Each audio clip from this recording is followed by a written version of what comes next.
Imagine someone with the power to make or break your dreams.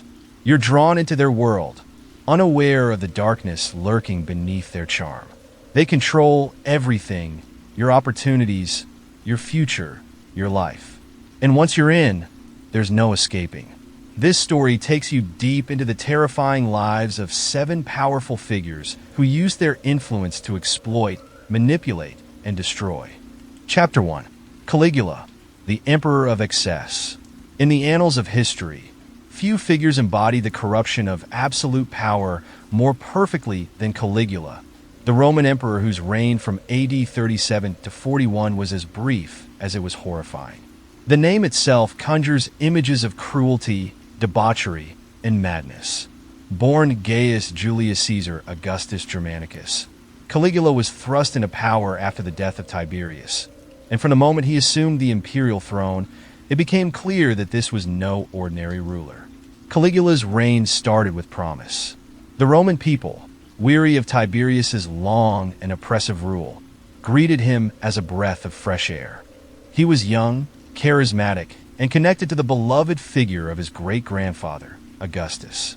In the early months, his governance seemed rational. He freed prisoners, abolished unfair taxes, and threw lavish games for the people. But behind the celebrations, darkness loomed. What followed was a descent into a nightmare of unimaginable excess. Caligula's name would forever be synonymous with cruelty, sexual perversion, and a lust for power unchecked by morality or reason. We have to ask the unsettling question: how far can someone go when no one dares to say no? Historians have debated whether Caligula was truly mad or merely intoxicated by the absolute power he wielded. In the beginning, he was beloved for his charm and populist reforms, but it didn't take long for the emperor's true nature to surface. After suffering a mysterious illness in AD 37, something seemed to change in him, and his behavior became increasingly erratic. Some modern scholars speculate that this illness could have been a form of encephalitis, but regardless of the cause, what followed was a reign of unprecedented terror. Caligula viewed himself not as a man, but as a god, demanding that the Roman people worship him. He erected statues of himself in temples and ordered that his face be placed on the same level as Jupiter, the king of the Roman gods. His delusions of divinity allowed him to justify his actions, no matter how heinous. In Caligula's world, morality did not apply to emperors. It wasn't just his subjects who suffered under his tyranny. Caligula's family and inner circle faced his wrath as well. One of the first victims of his cruelty was his cousin and potential rival, Tiberius Gemellus, whom Caligula had executed on flimsy charges of treason. His own sisters were not spared either. Rumors circulated that Caligula engaged in incestuous relationships with them, particularly with his favorite sister, Drusilla.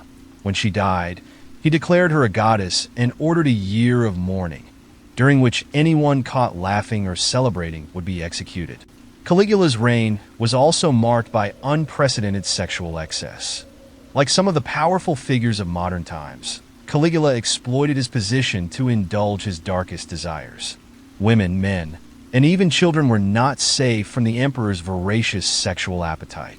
In the imperial palace, sexual favors were demanded not only of slaves, but also of the wives and daughters of the Roman elite. During his infamous dinner parties, he would inspect the wives of his senators, choose one he fancied, and take her to a private room. Afterward, he would return to the party and boast about her performance. These humiliations were not merely sexual. They were a tool of control and degradation, a way for Caligula to remind the Roman elite that no one, not even the most powerful senators, could resist his will. His actions echoed down the centuries as a dark precursor to the way modern figures have used their influence to exploit and manipulate those around them. In his private life, Caligula's sexual perversions were said to know no bounds. According to some accounts, he ordered brothels to be set up inside the palace, where visitors were invited to witness acts of depravity. Others claimed that Caligula engaged in acts of bestiality, although these stories may have been exaggerated by his enemies after his death. Still, the sheer volume of reports of sexual misconduct suggests that there was more than a kernel of truth to the rumors. While Caligula indulged in sexual excess, he also bled the Roman treasury dry with his extravagant spending. His appetite for luxury knew no limits. He constructed enormous palaces, held ludicrously expensive banquets, and outfitted himself in jewels and gold.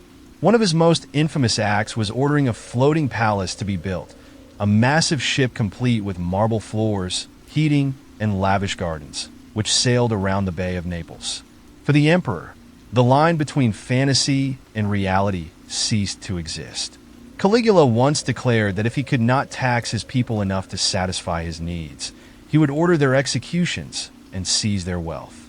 It was this kind of arbitrary cruelty that eventually turned even his most loyal supporters against him. Just as modern-day figures have used their wealth to manipulate systems and people for their own benefit, Caligula saw the Roman Empire not as a republic to be governed, but as his personal playground. He enjoyed using his power to humiliate those who served him.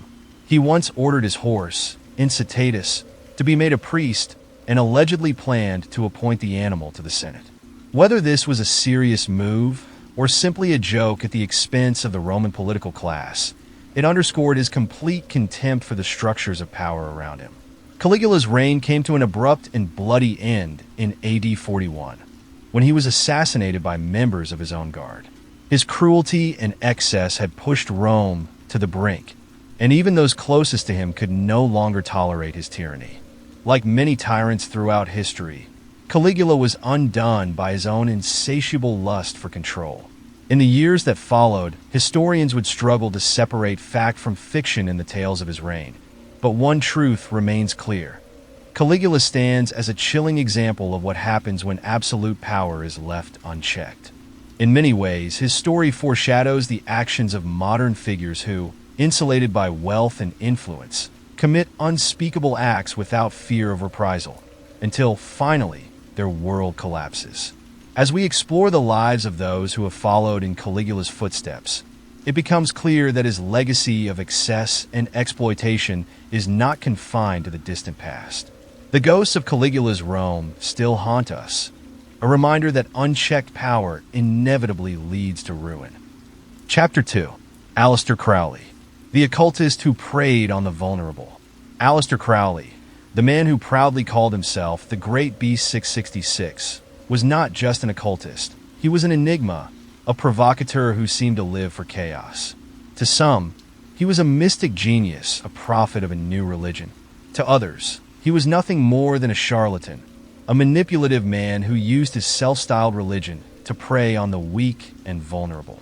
His life was a whirlwind of drug-fueled rituals, sexual exploitation, and an almost pathological need to rebel against conventional morality.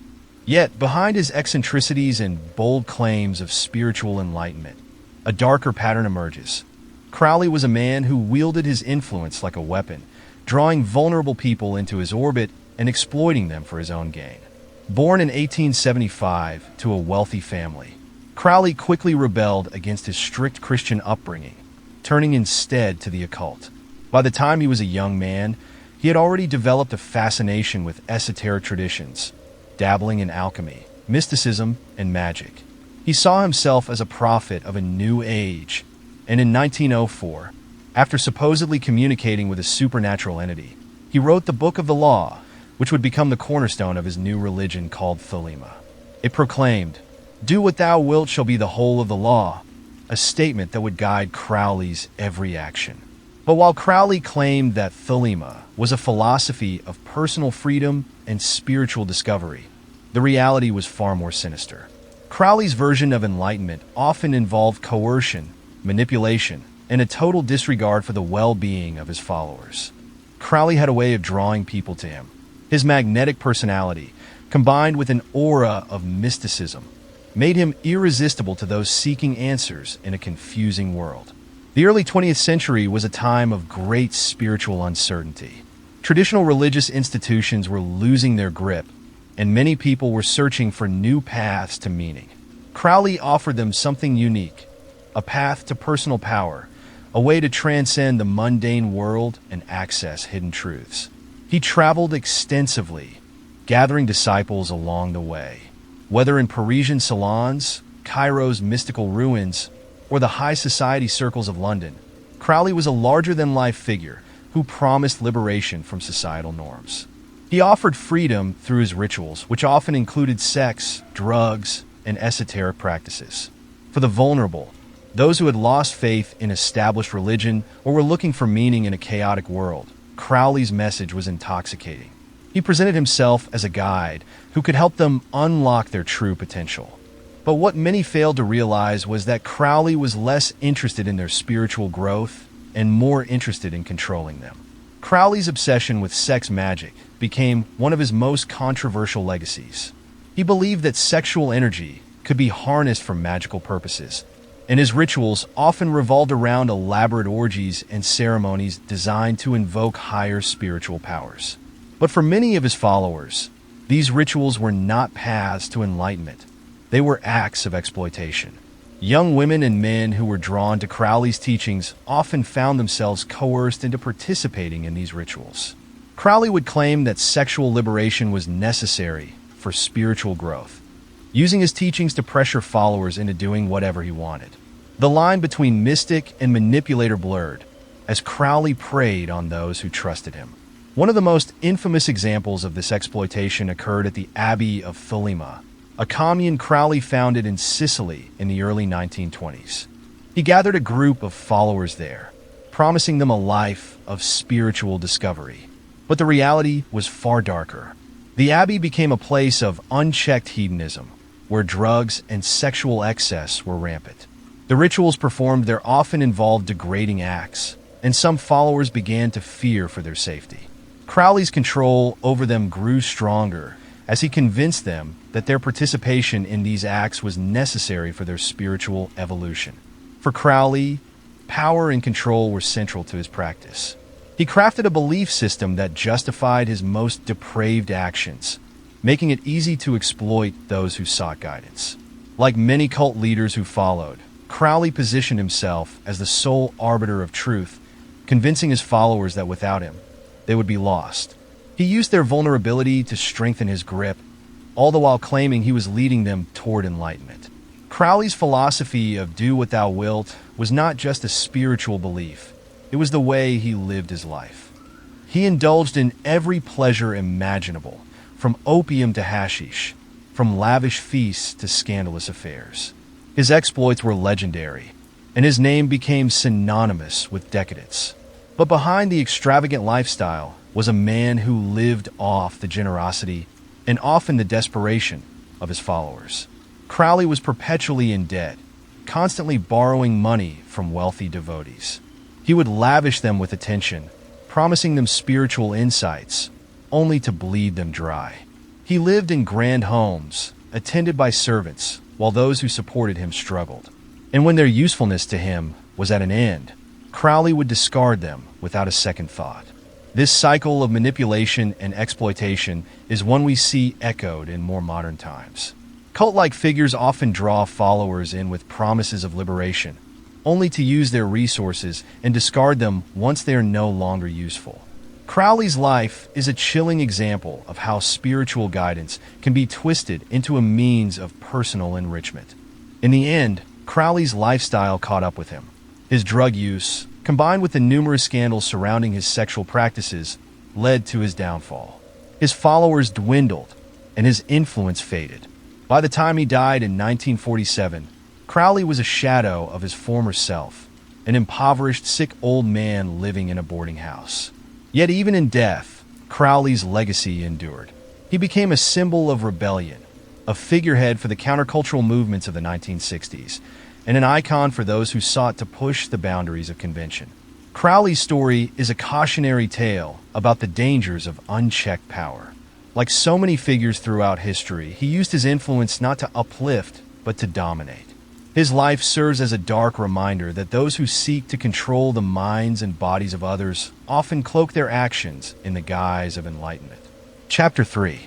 Howard Hughes, the reclusive mogul and his dark secrets.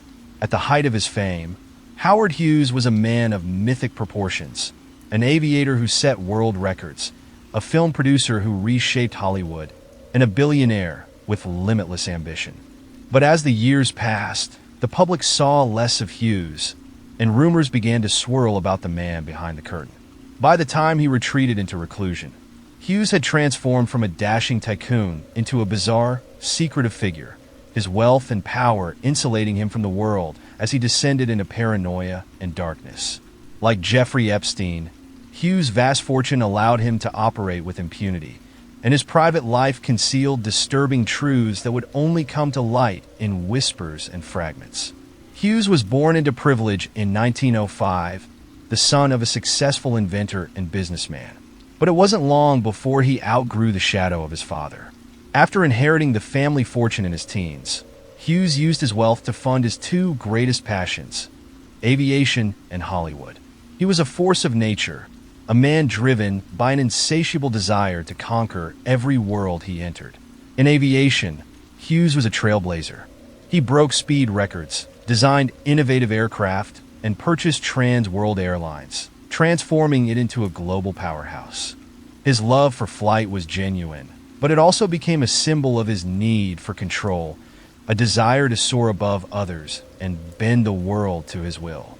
Meanwhile, in Hollywood, Hughes carved a niche as a daring producer, financing blockbusters like Hell's Angels and The Outlaw. He had an eye for talent, discovering actresses like Jean Harlow, but his relationships with women in the industry were often marred by manipulation. Hughes had a reputation for becoming obsessively involved in the lives of the actresses he employed, exerting a level of control that went beyond the professional. His actions foreshadowed the dark side of his later years, when his wealth would become a tool for isolation and exploitation. As Hughes' success grew, so did his eccentricities. By the late 1940s, he began to withdraw from public life. His reclusiveness became legendary. He disappeared for months at a time, living in a series of luxury hotels where he barricaded himself in penthouses, surrounded by only a small group of trusted aides. No one was allowed to enter without strict permission, and Hughes developed an obsessive fear of germs, refusing to touch anything that hadn't been sanitized. What started as quirks soon spiraled into full-blown paranoia. Hughes stopped cutting his hair and nails, let his hygiene deteriorate, and became fixated on controlling every detail of his environment. He communicated with his staff through handwritten memos and rarely left his darkened rooms. His isolation deepened, and the outside world became a distant memory. During this period, Hughes' power grew more concentrated, and his wealth, an estimated $1.5 billion by the 1960s, allowed him to act without constraint. Like Epstein decades later, Hughes operated in the shadows, shielded by his fortune. The public saw little of him, and the true extent of his eccentric behavior was kept hidden by his inner circle. Despite his seclusion, Hughes maintained an unsettling level of control over the lives of numerous young women.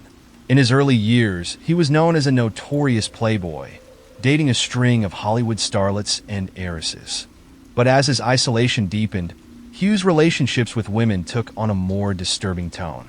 Hughes became fixated on discovering and molding young actresses into stars. He would sign them to long-term contracts under his production company, not for their talent, but for his desire to control them. He would pay for their acting lessons, wardrobe, and living expenses, all while dictating every aspect of their lives. Some women were forced to change their appearances, adopt new personas, and even live under assumed names at his insistence. Hughes monitored their every move, surrounding them with security and isolating them from the outside world. One of the most disturbing aspects of Hughes' relationships with women was his tendency to keep them trapped in gilded cages, cut off from the rest of the world. He became obsessed with purity, keeping the women he collected in near constant isolation, unable to have contact with anyone outside his tight-knit group of enforcers. These women, many of them young and vulnerable, were effectively under his control, manipulated into believing that Hughes held the key to their futures. In a chilling echo of Epstein's modus operandi, Hughes used his wealth and influence to create a closed, secretive environment where the usual rules of society no longer applied. Hughes' penchant for control extended to his romantic relationships as well. In one particularly telling episode, he pursued Katharine Hepburn, the legendary actress, with relentless focus. Hughes lavished her with gifts and attention, but Hepburn was one of the few women who resisted his controlling nature.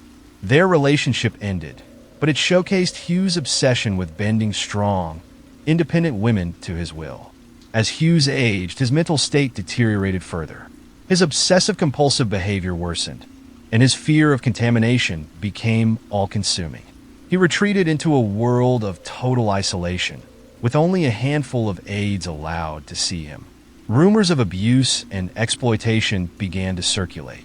Former employees spoke of Hughes' erratic behavior, his violent outbursts, and his disturbing obsession with controlling those around him.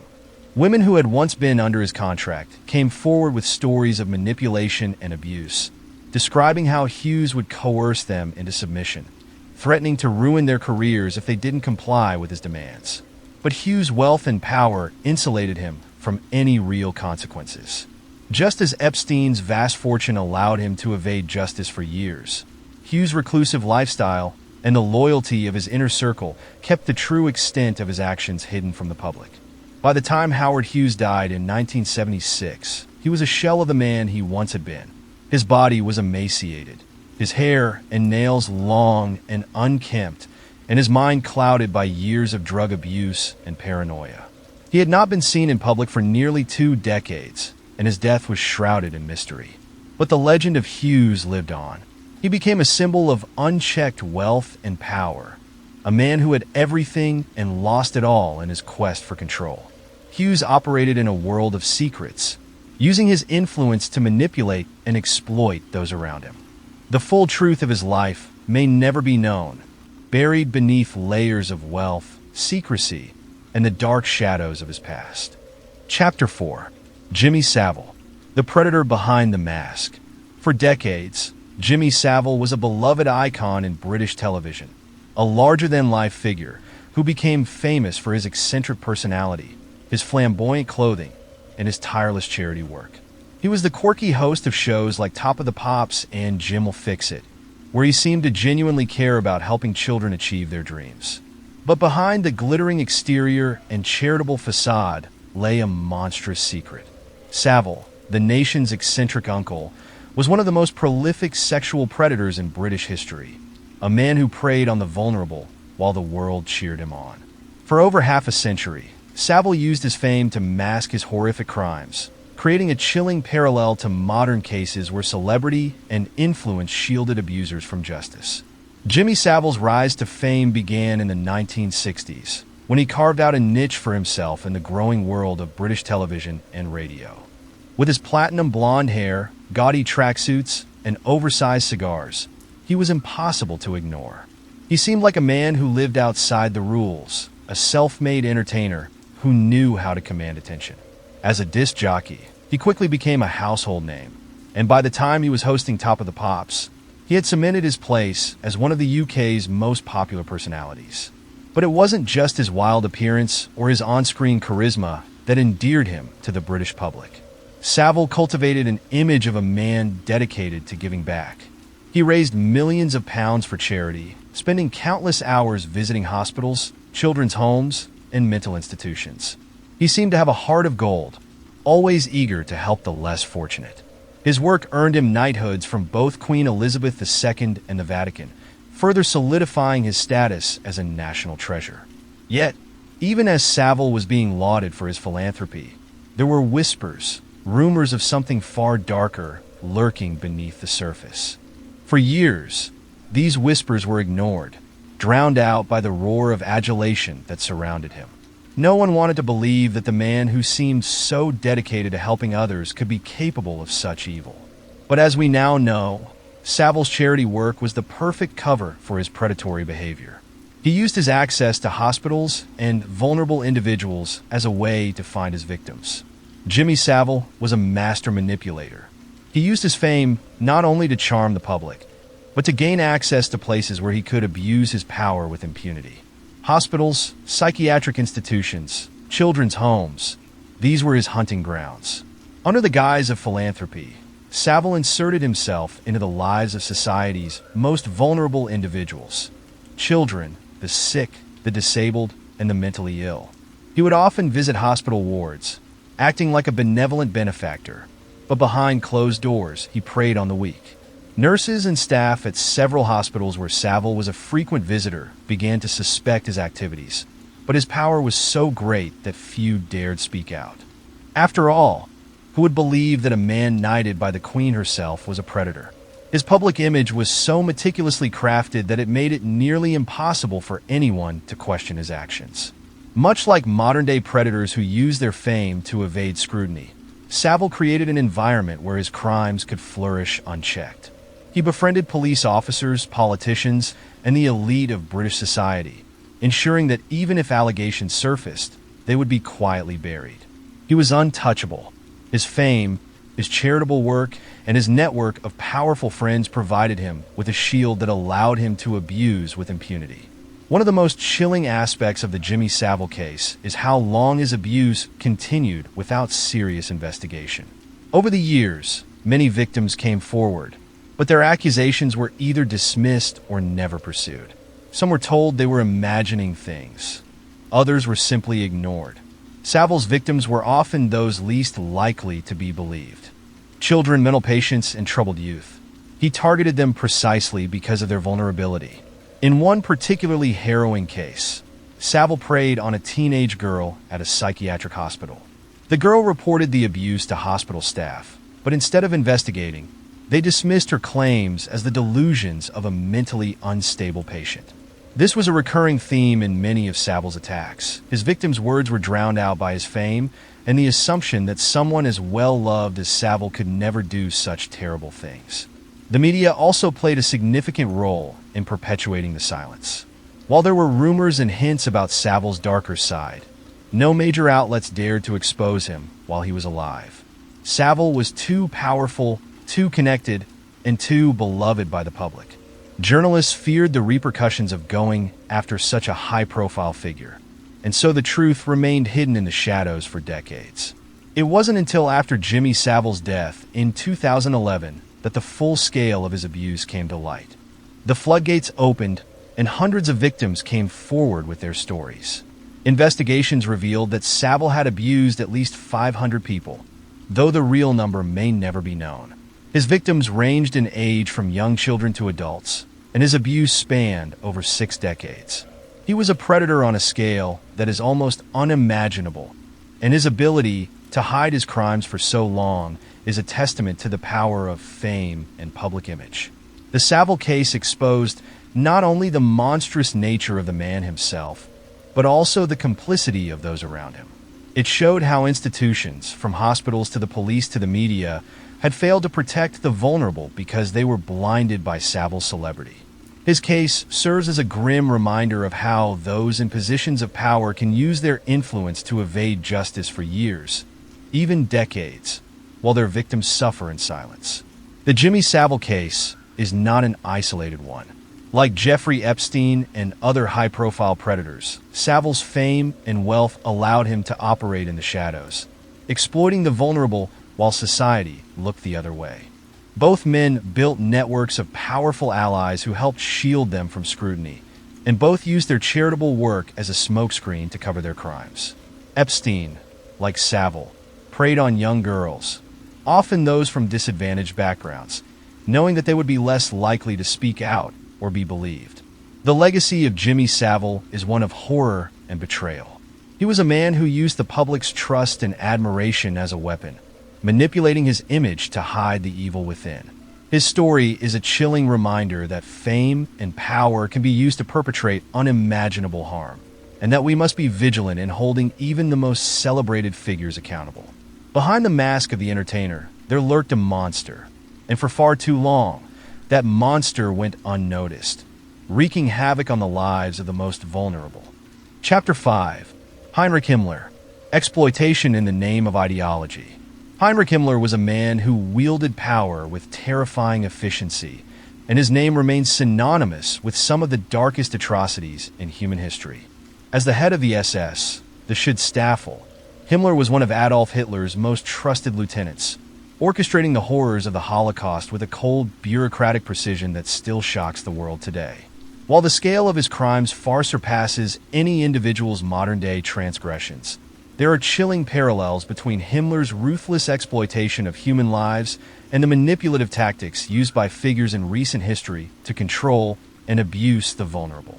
Himmler's calculated use of power and ideology to justify and conceal monstrous acts reveals a disturbing truth. Those who hold unchecked authority are often capable of unspeakable cruelty. Heinrich Himmler did not appear destined for infamy. Born into a middle-class family in 1900, he was a quiet, unassuming figure who initially showed little sign of the evil he would later embody. He studied agronomy and seemed destined for a life far removed from the political turmoil of Germany in the 1920s. But Himmler was drawn to the rising Nazi Party, captivated by its message of racial purity and German supremacy. Under the mentorship of Hitler, Himmler quickly rose through the ranks, finding his true calling in the SS. This elite force, originally established as Hitler's personal bodyguard, would soon grow into a paramilitary organization responsible for enforcing Nazi ideology across Europe. Himmler's ascent to power was driven not by charisma or battlefield prowess, but by his extraordinary organizational skills and fanatical belief in the Nazi vision. He became the architect of some of the most horrific policies of the Third Reich, including the final solution, the systematic extermination of the Jewish people. Much like modern predators who hide behind carefully constructed facades of charm or respectability, Himmler cloaked his evil in the guise of ideology. He was a man who believed absolutely in the Nazi cause, and he used this belief to justify the most heinous acts of exploitation and murder. His power was vast, and he wielded it without hesitation, exploiting the vulnerable not just for personal gain, but in service of a twisted vision of the world. The scale of exploitation under Himmler's control is almost incomprehensible. Through the SS, he oversaw the concentration camps where millions of Jews, Romani people, political dissidents, and other undesirables were subjected to forced labor, starvation, torture, and ultimately mass murder. Under his direction, human life was reduced to a commodity, a resource to be used and discarded in the pursuit of Nazi objectives. The concentration camps were not just places of death. They were places of dehumanization. Himmler's exploitation of the people imprisoned their extended far beyond forced labor. Inmates were subjected to gruesome medical experiments, their bodies used as test subjects for the twisted whims of Nazi doctors. Others were trafficked for slave labor to private companies that partnered with the SS. Their suffering turned into profit for the regime. Himmler's ability to rationalize this exploitation is perhaps one of the most terrifying aspects of his character. To him, the millions of men, women, and children who perished under his watch were not human beings. They were obstacles to the Nazi dream of a racially pure empire. He viewed the Holocaust as a necessary act of cleansing, a purification of the German race that would pave the way for a new world order. In his mind, the ends justified the means, no matter how brutal or inhumane those means might be. There are echoes of this disturbing rationalization in the actions of modern-day abusers who, like Himmler, view their victims as disposable, mere tools to achieve their personal goals. Jeffrey Epstein's sex trafficking ring, for instance, preyed on vulnerable young girls, using them as currency to secure power, influence, and wealth. Similarly, Sean Diddy Combs has faced accusations that he manipulated and exploited those around him for his own gain, creating an environment where the vulnerable were used and discarded when they no longer serve his interests. While their crimes may differ in scale, the fundamental dynamic is the same. The powerful exploiting the powerless, justifying their actions through a sense of entitlement, greed, or ideology. What set Himmler apart from other Nazi leaders was his ruthless efficiency. He was not a man of fiery speeches or public spectacles like Joseph Goebbels, nor was he a battlefield general like Erwin Rommel. Instead, Himmler operated behind the scenes, meticulously organizing the Nazi death machine. He was the cold, calculating architect of genocide, a man who took pride in the logistical perfection of the Holocaust. Himmler's SS was a well-oiled machine, capable of coordinating the mass deportation of Jews from across Europe to the death camps with chilling precision. Trains ran on time, gas chambers were built for maximum efficiency, and the disposal of bodies was carried out with almost industrial detachment. Himmler approached the Holocaust not as an atrocity, but as a bureaucratic challenge, a problem to be solved with the right application of logistics and manpower.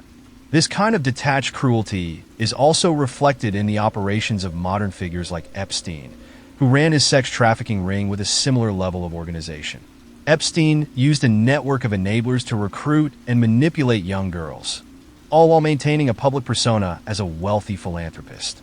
His crimes were not the result of momentary lapses in judgment, but of a carefully planned system designed to exploit the vulnerable while keeping himself protected from the law. In both cases, power was wielded not with emotion or passion, but with a calculated and chilling efficiency. One of the most disturbing aspects of Heinrich Himmler's exploitation was his ability to hide behind a veneer of morality. While he was orchestrating the Holocaust, Himmler presented himself as a man of principle, dedicated to the cause of racial purity and the protection of the German people. He frequently spoke of the moral duty of the SS to rid the world of impurities and build a better future for the Aryan race. This self-righteousness allowed him to justify atrocities on an unimaginable scale. Himmler's legacy is one of horror and destruction. The man who orchestrated the Holocaust, who exploited millions in the name of a twisted ideology, stands as a symbol of the worst of humanity. His crimes serve as a grim reminder of what can happen when power is left unchecked and when individuals believe themselves above the law, whether that law is moral, ethical, or legal. Today, the ghosts of Himmler's victims still haunt the world, much as the victims of modern predators continue to seek justice. The parallels between them, while separated by time and context, reveal a chilling truth. The exploitation of the vulnerable is a thread that runs throughout history, and those who hold power will often go to terrifying lengths to maintain it. Chapter 6: Robert Maxwell, the Media Tycoon and Hidden Exploitation. Robert Maxwell was a towering figure in every sense of the word. The media tycoon, with his imposing stature, flamboyant personality, and seemingly unstoppable ambition, dominated the British press world for decades. But behind the facade of wealth, power, and influence lay a tangled web of corruption, fraud, and perhaps even espionage. Maxwell's rise and dramatic fall mirror the stories of other men who used their positions of power to manipulate, exploit, and deceive. But what makes Maxwell's legacy even more sinister is how his actions set the stage for the crimes of his daughter, Ghislaine Maxwell, and her association with Jeffrey Epstein. In this chapter, we connect the dots between the Maxwells and Epstein, uncovering the ways in which powerful figures have hidden their crimes for decades, only to be exposed in catastrophic fashion. Robert Maxwell's life began far from the gilded halls of the media elite. Born in 1923 in what is now Ukraine, Maxwell grew up in poverty. His early life was shaped by hardship, including the devastating loss of most of his family in the Holocaust. But Maxwell's resilience and drive were boundless. He fled Nazi-occupied Europe, joining the British Army during World War II, where he was recognized for his bravery. After the war, he reinvented himself as Robert Maxwell, the ambitious businessman who would stop at nothing to achieve wealth and influence. Maxwell's climb up the social ladder was meteoric. In the 1950s, he entered the world of publishing, eventually building a vast media empire that included the Daily Mirror, one of Britain's most popular tabloids. With a combination of ruthless business tactics and a keen understanding of how to wield power, Maxwell positioned himself as a force to be reckoned with in both the media and political spheres. He cultivated connections with world leaders, from Margaret Thatcher to Mikhail Gorbachev, and reveled in his role as an international power broker. But as Maxwell's empire grew, so did the cracks in its foundation. Beneath the surface of his media dominance lay a hidden world of financial deception and moral corruption.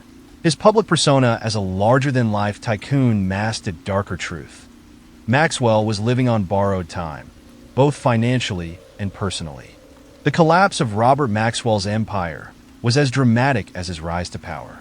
In the early 1990s, his financial dealings began to unravel, revealing a pattern of fraudulent activity that shocked the business world.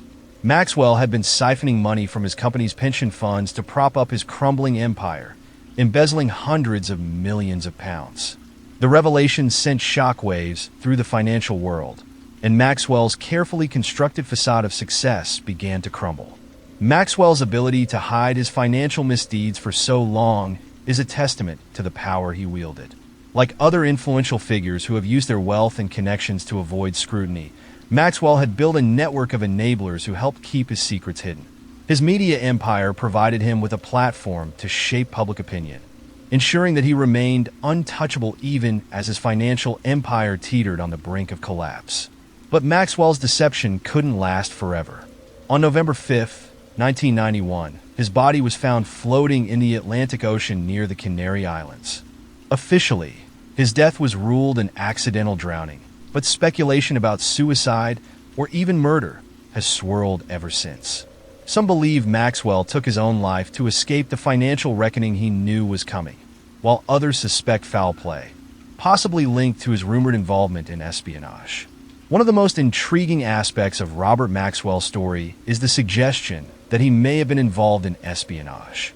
There are rumors that he was running a sophisticated blackmail scam that targeted influential people. Throughout his career, Maxwell maintained close ties to intelligence agencies, particularly Israel's Mossad. Some reports claim that Maxwell acted as an Israeli spy, using his business ventures to gather intelligence and further the interests of the Israeli government. His mysterious death only fueled these rumors, with some speculating that Maxwell was killed to prevent him from revealing sensitive information. While the truth about Maxwell's involvement in espionage remains elusive, the allegations add another layer of complexity to his story. Much like other powerful figures who have used their positions to operate in the shadows, Maxwell may have been playing a dangerous double game, balancing his public persona as a media mogul with a hidden life as a covert operative. This ability to live a double life, much like Epstein, allowed Maxwell to mask his true activities for years, manipulating those around him to serve his own interests. Ghislaine, who was a fixture in her father's social and business circles, became a key figure in the life of Jeffrey Epstein, the financier and convicted sex offender whose web of abuse and exploitation ensnared some of the world's most powerful people. Ghislaine's involvement with Epstein are chilling. Both father and daughter operated in a world where wealth and power could be used to manipulate and exploit the vulnerable, hiding their crimes behind layers of respectability and influence. Robert Maxwell's ability to shield his criminal behavior for so long mirrors the way Epstein operated, using his wealth, charm, and connections to avoid detection for years. And just as Maxwell's empire eventually collapsed under the weight of his own greed, so too did Epstein's, with both men's crimes coming to light only after their deaths. Robert Maxwell's story is a cautionary tale about the dangers of unchecked power and the ease with which those at the top can exploit those beneath them. His financial fraud and possible involvement in sexual blackmail, combined with his ability to manipulate the media and political systems, allowed him to operate with impunity for decades. But in the end, the truth caught up with him, as it often does with men like him. In the end, Maxwell's story serves as a grim reminder of the lengths to which powerful men will go to maintain their grip on wealth and influence, and the devastating consequences that often follow when their empires finally collapse. Chapter 7. Harvey Weinstein, the Hollywood tyrant who used power to control and abuse. In the glittering world of Hollywood, where fame and fortune often obscure the darker truths, Harvey Weinstein's name stood out. Not for his genius in producing blockbuster films, but for his manipulation, cruelty, and the years of abuse he inflicted upon young women who dared to dream of a career in film. Weinstein's story is not just one of fame gone wrong. It is a chilling testament to how unchecked power and a ruthless drive for control can lead to a reign of terror that hides in plain sight. Weinstein was once the king of Hollywood, a mogul whose name was synonymous with success. He was co-founder of Miramax Films, a company responsible for launching the careers of some of Hollywood's biggest names, and later his own studio, the Weinstein Company. He had a reputation as a master of the industry, someone whose ability to get films made and to push actors to stardom was unrivaled. But underneath the success and power, there was a darker side, a side that would ultimately lead to his dramatic fall from grace. The allegations against Weinstein began to surface in the mid-2010s, but his abuse went back decades. The first whispers of misconduct had circulated long before the world finally took notice. In 2017, after the New York Times and the New Yorker published explosive investigations by journalists Jodi Kantor, Megan Twohey, and Ronan Farrow, the floodgates were opened. More than 80 women came forward with allegations, from actresses to assistants to models and aspiring talents, all of whom claimed that Weinstein had abused his power in the most heinous ways imaginable. What made Weinstein's crimes so insidious was not just the sheer scale, but the way he used his position in Hollywood to prey on vulnerable women. Like a predator, he set traps in plain sight, his every move calculated to exploit those seeking a chance at fame. He had a knack for identifying women who were on the edge of stardom, women eager to make a name for themselves in the industry. Weinstein used his power to manipulate them into compromising situations, sometimes a meeting in a hotel room, sometimes an invitation to his private office, always with the same grim outcome: sexual exploitation. For many of the women Weinstein targeted, the promise of a film role or a career breakthrough was enough to silence them when they found themselves trapped in his web. Young actresses like Ashley Judd, Gwyneth Paltrow, and Rose McGowan, whose names would later become synonymous with the Me Too movement, were just a few of the victims who would eventually speak out. But they were not alone. Dozens of others remained silent for years, afraid of the consequences of crossing the powerful mogul. Weinstein's method was chillingly effective. His approach was both insidious and terrifying. He used his power not just to coerce women into silence, but to destroy anyone who dared to speak up. Women who rejected his advances were often blacklisted from Hollywood, their careers sabotaged. In a world where reputation was everything, Weinstein could destroy an actor's career with a single word. For years, women had no choice but to endure, as Weinstein wielded his influence like a weapon, terrorizing his victims into silence and submission. The abuse wasn't just physical, it was psychological. Weinstein didn't just assault.